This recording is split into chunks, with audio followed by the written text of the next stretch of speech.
Onam qandaydir noma'lum kasallik bilan kasallanib qoldi.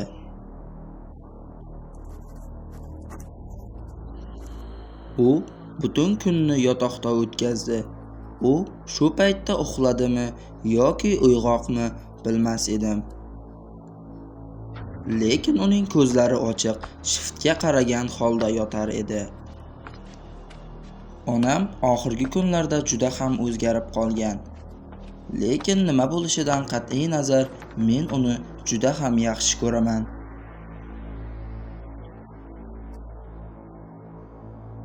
Shu kunlarda mushugim ham yo'qolib qoldi. Men uni ancha vaqt ko'rmadim.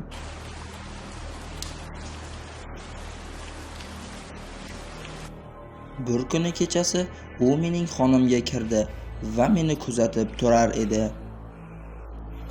O'sha paytda men ortimga qarashga va qimirlashga ham qo'rqar edim.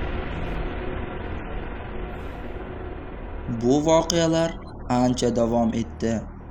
Onam kechasi qayergadir ketib, kunduzi xonasini berkitib oladi va meni u yerga kirishga qo'ymaydi. Bir kuni tunda uning xonasiga bordim va u bilan gaplashmoqchi edim. Lekin xonaning ichkarisi juda ham zax va qandaydir hidlar kelib, juda ham rasvo bo'lib yotgan edi.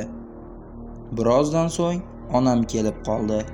Men xonadan chiqib ketishga ulgurmay, ichkaridagi shkafga berkindim va kutib turdim. Mayda qadamlar bilan onam ichkariga kirdi. Aniqrog'i, onamga biroz o'xshab ketadigan maxluq edi bu.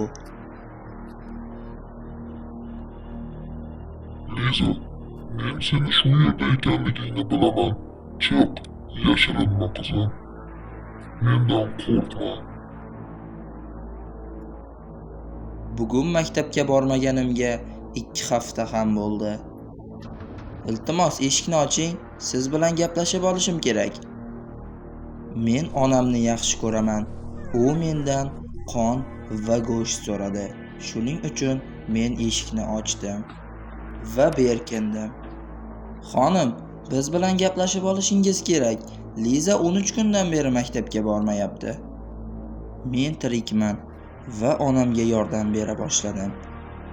O'qituvchilarim meni chaqirishdi, lekin indamay berkinib o'tiraverdim.